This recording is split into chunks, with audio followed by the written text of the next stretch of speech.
نحمده ونصلي على رسوله الكريم اما بعد فاعوذ باللہ من الشیطان الرجیم بسم اللہ الرحمن الرحیم سرمائے حیات ہے سیرت رسول کی، سرمائے حیات ہے سیرت رسول کی، فلاح کائنات ہے سیرت رسول کی، بنجر دلوں کو آپ نے سیراب کر دیا، ایک چشمے صفات ہے سیرت رسول کی۔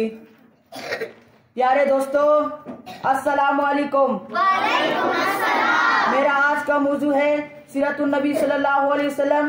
جناب صدر، یہ تو وہ موضوع ہے جس کے بیان کے لیے ساری دنیا کے درختوں کو قلم بنا دیا جائے، سمندروں کے پانی کو روشنائی بنا دیا جائے اور زمین سے آسمان تک کے خلا کو اوراق بنا دیا جائے، تو یہ تو گمان کیا جا سکتا ہے کہ قلم ختم ہو جائیں گے، سمندروں کا پانی خشک ہو جائے گا اور زمین سے آسمان تک کا خلا پر ہو جائے گا، لیکن ہمارے نبی صلی اللہ علیہ وسلم کی سیرت مکمل نہ ہو پائے گی۔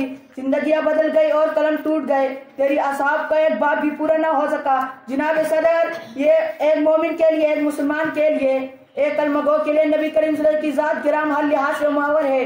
یہ ایمان و اعتماد کا معنی ہے کہ زمین و آسمان یا طرفین و مشرقین یا مفسرین نبی کریم صلی اللہ علیہ وسلم کے جلوے دیتے ہیں، مگر نبی رسول صلی اللہ علیہ وسلم تو وار الوار ہے، ہماری پہچان کی حد سے بھی بالاتر۔ جناب صدر، آج کل یہ ترقی یافتہ تو ایٹم اور منطق کا دور ہے، منٹ کی پرواز ہے، چاند پر کمری ڈالی جا رہی ہے۔ سائنس نے مریخ کو مسکر کرنے کا دعویٰ کیا، لیکن دیالی وقار آئے آج سے 1448 سال پیچھے چلتے ہیں، جب آج کا سیارہ نہ تھا، آج کا طیارہ نہ تھا، ایٹم کی ہم آہنگی تھی، مشینوں کی گراٹ تھا، دور دور تک ہم نشانہ نہ تھا، ریڈیو اور موبائل کا تصویر بھی نہ تھا۔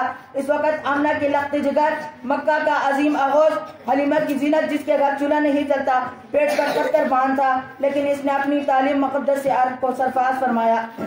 میں اپنی تقریر کا اہتمام اس صحت سے ختم کرنا چاہتا ہوں۔ حضور آئے تو صرف فرینش پا گئی دنیا، اندھیروں سے نکل کر روشنی میں آ گئی دنیا، سوتے ذہنوں کا رنگ اترا، مجھے چہروں پہ نور آیا، حضور آئے تو انسانوں کی جینے کا شعور آیا۔